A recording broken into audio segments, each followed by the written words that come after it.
Well, it's just I was thinking a lot about this thing,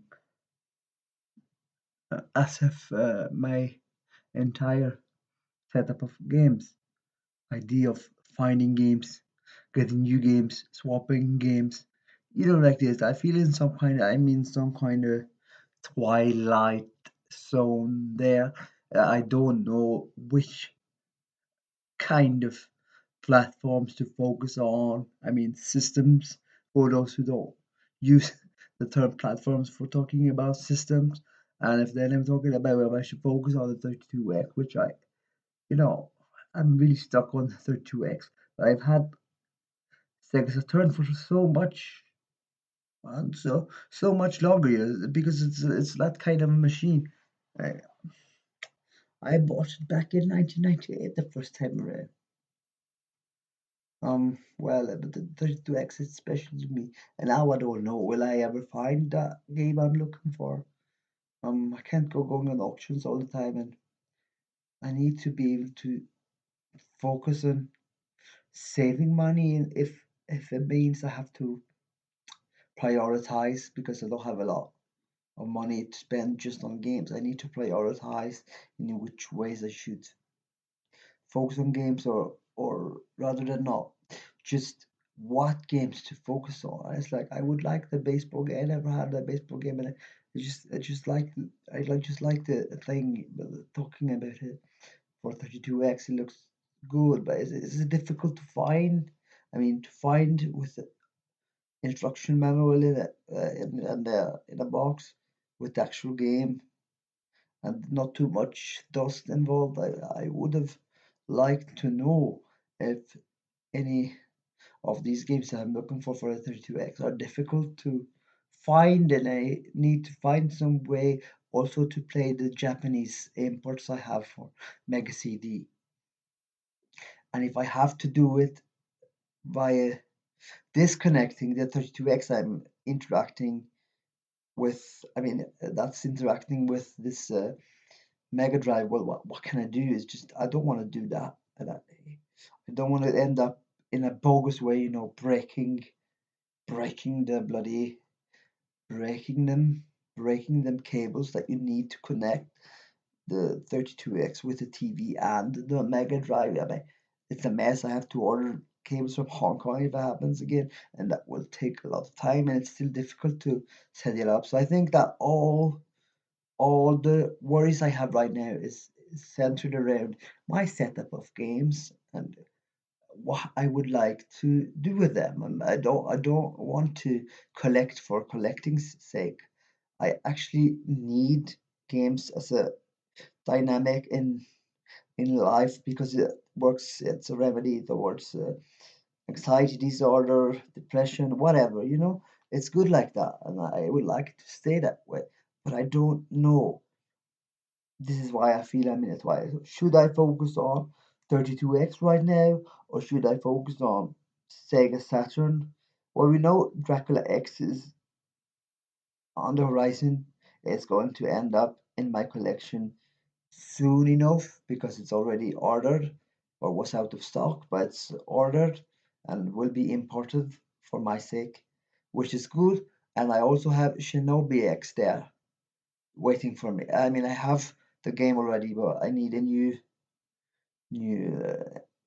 machine to play the games because I mean the laser lens on the CD drive and the setup that I have is totally, fully, truly given up on me all the way. I was thinking about, thinking now if I should focus on getting Rayman for Saturn or focus on a new 32X game as the next thing to prioritize. And I feel I'm in twilight now. It's difficult for me to tell what will happen or where I will end up in the end because I need to prioritize. I need to economize. I need to get my shit together, as they say, because it's just to waively wave back and forth like this, my friends. It doesn't work. It makes you obsessed with thinking about trifling matches, and it's not good. You only should use gaming as a pathway to creativity or as a dynamic leverage for just relaxing, for motivating things, positive things. It's not supposed to mess you up a whole lot like it does for me. What should I get next? What should I get next? It's like maybe I should give up the whole selection of games kind of story that has been going about now, because it's like I can't go on just thinking, oh, what should I get the next time? What should I get? What should I mean, I would like, all right, to be honest with you, I would like to try the Mega Man X3 game, which seems to be the only Mega Man title on Sega, at least on Sega Saturn. And I remember some of those obstacles on old Nintendo games where you stood on a wee box, or I don't know what it was, and they disappear in thin air, and you have to find another platform to stand on, and it disappears in thin air, and then it's like that. Those bloody segments of the game was irritating. But once I saw Mega Man X, someone in my class I knew since kindergarten, what this guy, he had Mega Man X at home for Super Nintendo. And you could not just shoot, you could like have a full charge and shoot very, very, very, very, very, very, big time shooting if you just had a charge, just like what you do in a big charge. That is, it's similar to what you do in Burning Rangers, by the way.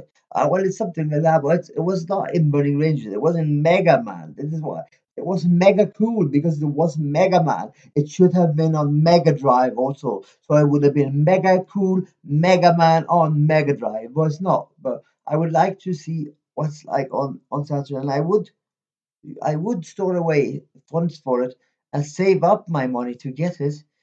Um, no problem really. But then again, that is, man, what should I do then about the bloody focus that I have put for 32X the last few years? Can I give it up? No, man. I love the groove that moves within 32X, and the feeling has that, the personal commitment related to it, even though it's obscure, a bit an acquired taste, so on and so forth. I still think it's great with 32X. Some of the games are not in my, it's not my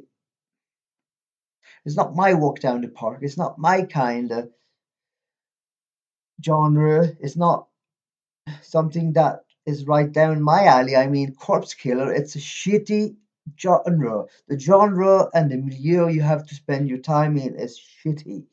I don't look forward to seeing that game in my collection, even if I think it's cool how they mix program the you know programmed full media content, full motion, some cartoonish aspects, everything like that. It's like all in one there. But man, it's not like it's not like I could ever think about getting a game like that, even if you could use the menace or so on. It's like, why is it that I don't care? It's just that those are not my kind of games. I need something playful, colorful. I need the splendor. I need the splendor, and last and not least, I need the splendor. But not totally. When you think about it, what am I going to do? I'm not sure. I'm still not sure. I'm talking here with myself, and I'm hoping someone will see this and say, RBI, you should go for that, and you should know this is how much you should pay for it tops. Because it's like, if I'm gonna save money for Mega Man, Bug 2, and all those games that were cheap once they were cheap ones. Like there was no problem, but I bought Bug for £5 sterling. If we have to think about an international currency compared to Swedish currency, it was 50 SEK, and seeing 50 means £5 sterling, or even less, something around that anyway. Also, it's a big difference to now when it's 450 SEK. I mean, £45 is a big difference. But then again, maybe when you consider this once more, maybe Bug is just Bug is just maybe. I'm just saying maybe, maybe bug two is just more of the same. And I mean, is it good enough to be able to think and to order it, to think about ordering it, or should just leave it for some other time or some other title? I don't know. Anyway, it's my kind of game. I like those kind of platforming games with some dynamic feelings built into it. I like it. But is it essential? Do I crave trying the game? Well, I'm not sure because I haven't really played through the first game either. Because some of the aspects of the game is, even though it has good controls, other things involved makes you think that, oh, maybe this is a way too one-sided game in some senses of the word. But I'm not saying that it's a bad game. It's not. It's it's nice actually. It's not difficult to learn. But I mean, some of the levels are overlong, and you need a change of scenery more often. I don't know.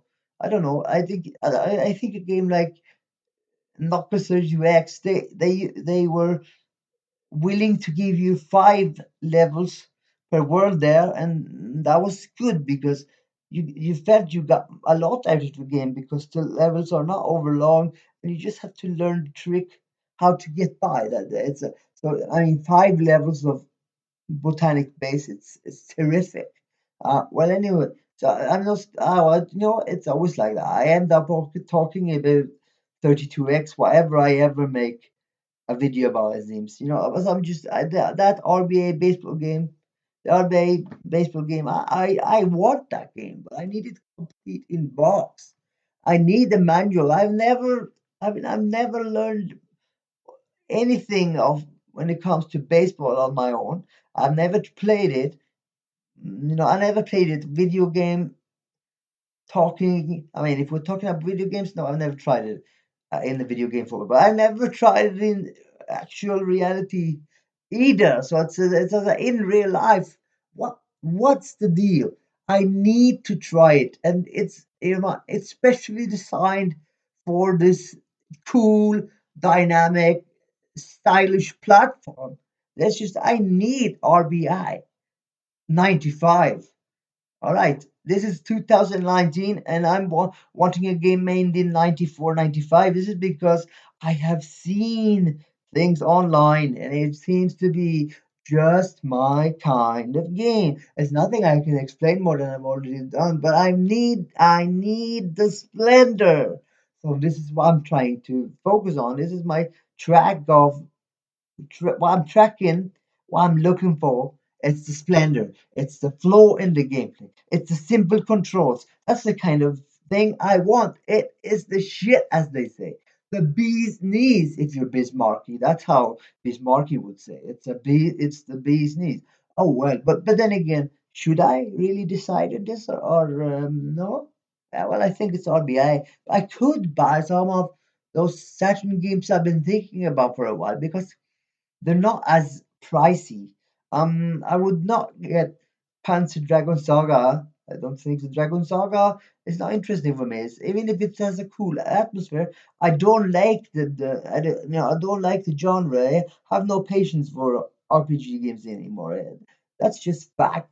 And do you remember when I was planning to order games for console passion?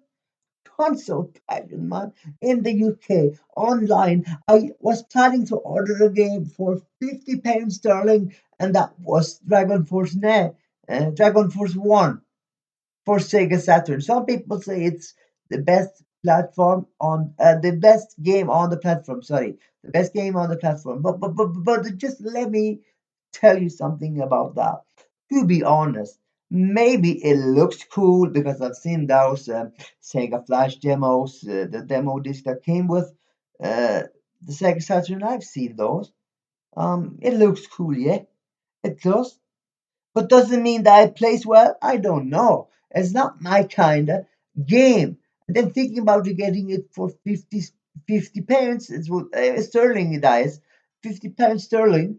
Would it be good for 50? Yeah, perhaps if you put money aside for a month or two. But nowadays, it's so much, maybe £250. It's a different, man, it's a totally different story. I'm not saying that you should not stack away money for it. It would be good for you if you like that kind of game. But I don't think I will ever, get into it in that sense of the word. And then it's even more so not likely when it comes to Panzer Dragoon Saga because it's a bloody 4 disc game or something like that. It's like I was planning before to get Mr. Bones, but I'm not really intrigued by those mini games related kind of structure that is involved there. It's better to have a major game that you head on from start to finish, and you get and you it grows on you a little by little, bit by bit, move by move, groove by groove. But then again, I can't decide, should I get a new game for Saturn next time, or should I try to get that exclusive 32x titles, those kind of titles. Well, I mean, Twilight, I don't. Sometimes it feels for me it's time for me to give up on the bloody gaming hobby because I can't make up my mind on that. Maybe that would be a mistake. But anyway, what do you think? All right. Thank you.